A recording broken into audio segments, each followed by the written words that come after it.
Sebelum menyambungkan judul dengan isi informasi, kita sebentar ke tahun 1030-an di mana Jerman adalah negara kalah Perang Dunia Pertama, menanggung beban sangat besar, bukan saja dalam negeri, namun harus membayar biaya perang negara-negara pemenang perang, yang semua itu tertera dalam treaty dalam perjanjian Versailles, yang memalukan juga berat bagi Jerman. Jerman harus menanggung beban war reparation, efek kerusakan Perang Dunia Pertama senilai 132 billion gold mark, atau pada saat ini senilai 310 billion dolar, atau senilai 60 bulan biaya perang Rusia di Ukraina. Kala itu di tahun 1920-an hingga tahun 1930-an, Jerman dalam hutang yang besar, moral bangsa turun rendah, kekacauan di mana-mana yang membuat masyarakat harus turun ke jalan untuk protes setiap harinya. Dalam 2 pemilu sebelumnya hingga tahun 1933 di Jerman, pemerintahan kala itu gagal membuat stabil ekonomi dan masalah sosial makin memburuk. Ekonomi Jerman mengalami hyperinflasi,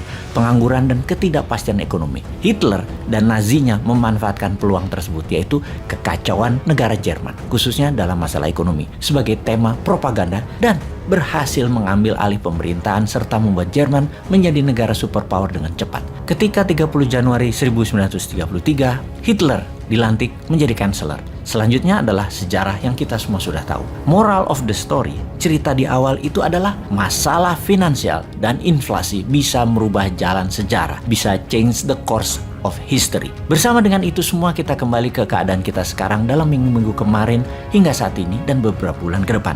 Terdapat fakta bahwa bursa saham berkelimpangan, nilai mata uang negara lemah kehilangan nilainya, harga bahan bakar meningkat tajam, harga komoditas pangan meningkat drastis. Dan bersama itu kita menjelaskan apa arti inflasi sebenarnya dan apa pengaruh inflasi. Selain dari kekuatan daya beli atau purchasing power yang menurun, namun pada kehidupan kita sehari-hari, apa pengaruh inflasi tersebut?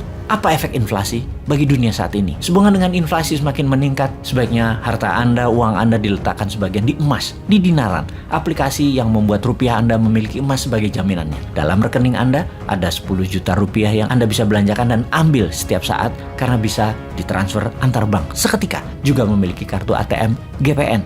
Di sisi yang sama, ada sejumlah emas di rekening Anda yang juga bisa diambil kapanpun dengan dinaran gold ATM. Mana ada rekening yang punya 2 mata uang, yaitu rupiah dan emas, hanya di dinaran. Ayo segera download aplikasi di Android dan iOS. Sekarang kita kembali ke inflasi dunia. Dunia saat ini dikuasai berbagai macam kepala negara dan bentuk pemerintahannya. Ada yang atas nama demokrasi yang dimodifikasi, ada rezim otoriter, ada bentuk kerajaan atau sistem monarki, dan banyak rupa model dan sistem pemerintahan. Pertanyaannya, apakah akan selamanya begitu di masa ekonomi terbatas dan inflasi tinggi seperti yang sekarang sedang terjadi? Atau akan berubah total, bahkan terjungkal penguasa yang gagal kelola inflasi tersebut? Kita semua tahu, inflasi akan mempengaruhi politik sebuah negara atau sebuah wilayah. Juga akan banyak perubahan kebijakan, juga perubahan prioritas sebuah pemerintahan, juga berefek kemiskinan. Kita akan bahas 4 masalah hal tersebut. Pertama, inflasi mempengaruhi politik.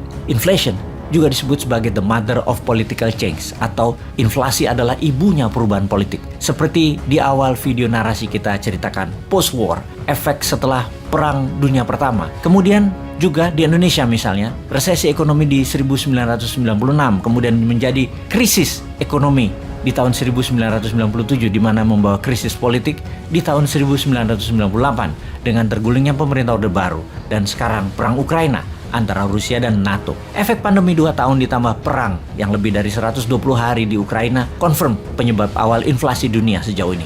Bahkan yang memprotes agar perang segera disudahi dengan Rusia mendapatkan apa yang Rusia mau, yaitu wilayah buffer, Donbas dan Crimea, dan mendapatkan janji NATO tidak menambah lagi anggota NATO baru, terutama di perbatasan Rusia seperti Ukraina dan Finlandia.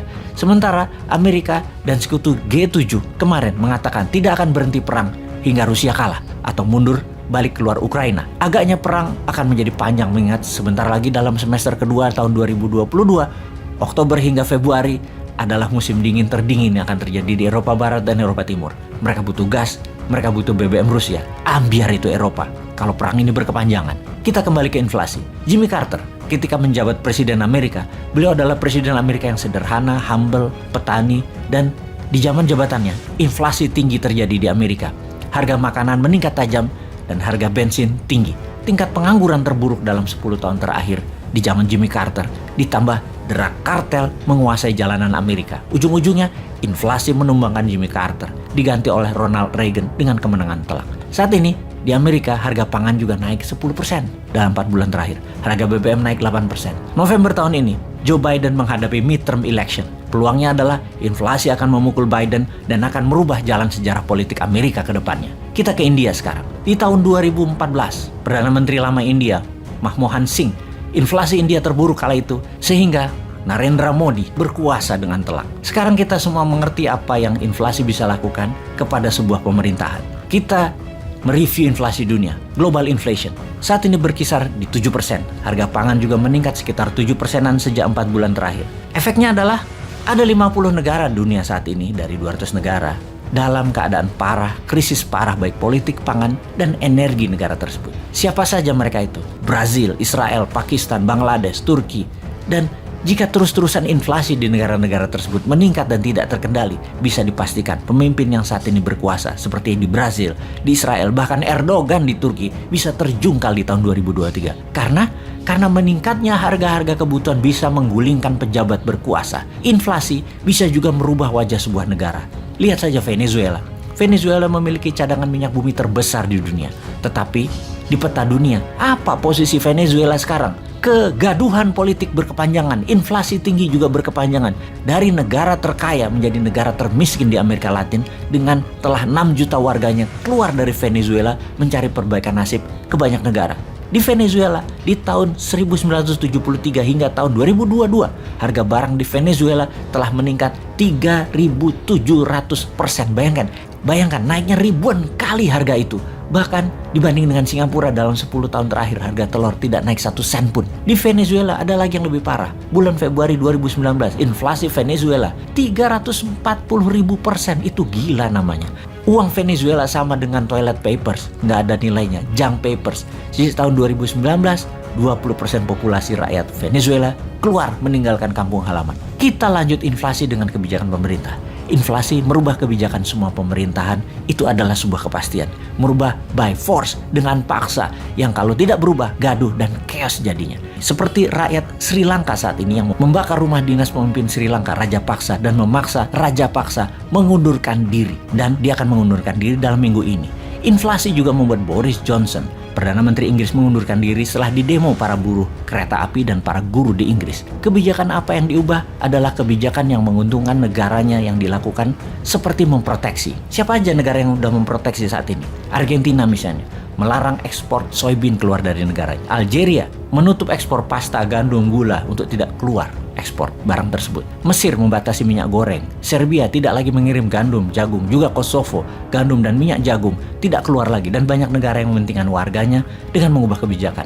Karena perang, semua menjadi terbatas dan semua melindungi kepentingan bangsanya sendiri. Sungguh, prioritas pejabat yang peduli rakyatnya adalah mengendalikan harga-harga di dalam negeri terlebih dahulu di masa inflasi dunia. Sekarang pertanyaannya, apakah Indonesia sudah siap untuk semua itu?